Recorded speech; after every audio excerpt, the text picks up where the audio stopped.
Bonjour à tous, on s'envole tout de suite pour l'Angleterre, à Londres, il y a 30 ans. Et oui, Avi, un chauffeur de taxi tranquille et sans histoire, un jour, une mère de famille le contacte en urgence, elle et ses enfants ont besoin d'être conduits au plus vite à l'aéroport où ils doivent s'envoler pour les États-Unis. Avi arrive rapidement devant chez eux, la famille monte dans le taxi et direction l'aéroport. Mais au bout de quelques minutes, tout à coup, l'un des pneus du véhicule éclate. Alors les passagers n'apprécient pas tellement ce contretemps, d'autant plus qu'ils ne sont pas en avance. Très gêné, Avi se dépêche de placer la roue de secours et reprend rapidement la route. Mais ces galères ne font que commencer. Car à peine 5 minutes plus tard, boum, un autre pneu vient de rendre l'âme au beau milieu de l'autoroute. Et cette fois, Avi n'a plus de roue de secours.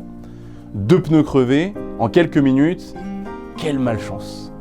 Sa voiture le lâche juste au moment où il a des clients pressés alors qu'elle n'avait jamais eu le moindre problème auparavant. Furieuse, la mère de famille se met à hurler. « Mais qu'est-ce que c'est que cette voiture? Mais vous n'avez pas honte de conduire les gens dans une telle épave? À cause de vous, on va sûrement rater notre vol maintenant !» Alors Avi ne sait plus du tout où se mettre. Maintenant, il est obligé de se rendre à pied à la station de service la plus proche pour acheter un nouveau pneu. Lorsqu'il revient seulement 20 minutes plus tard, la mère, qui n'avait pas réussi à arrêter un autre taxi, ne se gêne pas pour lui dire à nouveau ses 4 vérités en face. Très confus, Avi change le pneu le plus vite possible avant de rouler à toute allure en direction de l'aéroport en espérant rattraper le temps perdu. Alors que l'heure du vol se rapproche, Avi se met à prier Hachem de tout son cœur pour qu'il lui permette d'arriver à temps.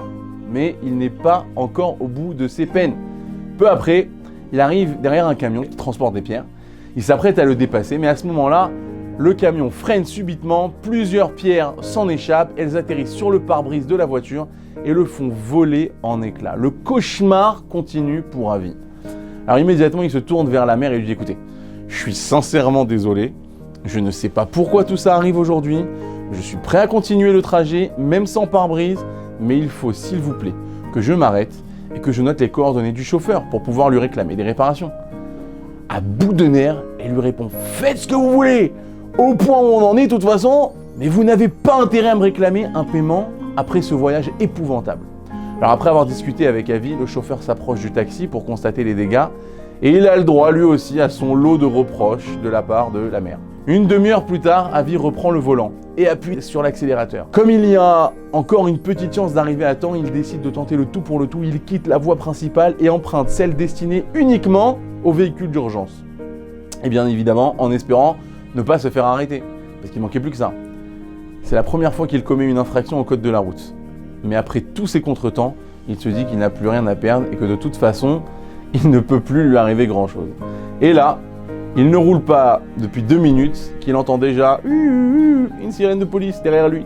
Décidément, ce n'est vraiment pas sa journée. Alors après avoir arrêté son taxi, Avi essaye de justifier sa présence sur la bande d'arrêt d'urgence aux policiers, mais aucune de ces explications ne fait disparaître l'expression sévère sur le visage du policier, que ce soit les 2 pneus crevés, le pare-brise détruit ou les morceaux de verre dans la voiture. Il finit par l'implorer « S'il vous plaît, je vous en supplie, laissez-moi partir pour que je puisse enfin conduire cette famille à destination. Si vous me permettez d'y aller tout de suite, je suis prêt à vous laisser tous mes papiers et tout l'argent nécessaire pour mon infraction. » Mais il n'y a rien à faire, le policier est inflexible. Pas moyen de le convaincre. Ce n'est que 10 précieuses minutes plus tard qu'il le pénalise d'une contravention salée avant de le laisser repartir. Alors dépité, Avi retourne à sa voiture et pour la énième fois, il remet le moteur en route. À ce stade, la mère ne disait plus rien depuis longtemps, elle avait déjà abandonné l'idée d'arriver à l'heure. Et finalement, après toutes ces galères, enfin, le taxi arrive à l'aéroport. Mais évidemment, c'est trop tard. L'avion a déjà décollé depuis un bon moment. Alors, Avi sort les bagages, sans dire un mot, il se fait discret. L'atmosphère est pesante. Puis il essaie de trouver un autre vol pour ses passagers. Par miracle, il parvient à leur trouver de la place sur un vol de la compagnie British Airlines qui doit décoller 1 heure plus tard grâce à un ami qui travaille dans cette compagnie. Peu après, Avi quitte les lieux précipitamment. Il n'a pas reçu le moindre centime pour cette course. Mais au moins, la mère de famille n'a pas demandé à être dédommagée et surtout, ce calvaire est enfin derrière lui. Alors sur le chemin du retour, il repense à tous ces événements improbables, 2 pneus qui crèvent l'un après l'autre, le pare-brise fracassé, la contravention, et tout ça en un seul trajet. Alors pourquoi Dieu lui avait envoyé autant de difficultés? Il avait beau réfléchir, il n'arrivait pas à trouver une explication satisfaisante. Et voilà qu'en allumant la radio, tout devient clair. Lorsqu'il apprend la terrible nouvelle, le vol 103 de la compagnie Pan American, reliant Londres à New York, l'avion que la famille devait prendre, s'est écrasé une demi-heure après son envol. Cette catastrophe aérienne a eu lieu le 21 décembre 1988, vous pouvez vérifier, à la suite d'un attentat à la bombe qui a causé la mort de 270 personnes, sans aucun survivant. Avi est bouleversé, il a la tête qui tourne, les mains qui tremblent, et d'une voix étranglée par les pleurs, il s'écrie « Mais Ribono Shel Olam, mais maître du monde !» Ainsi étaient tes plans. Cette famille devait être préservée de ce drame. Tu as tout mis en place sous mes yeux pour que je n'y comprenne rien. Et oui, Avi avait eu le privilège de voir de ses propres yeux la prodigieuse protection, toute particulière, accordée à cette famille.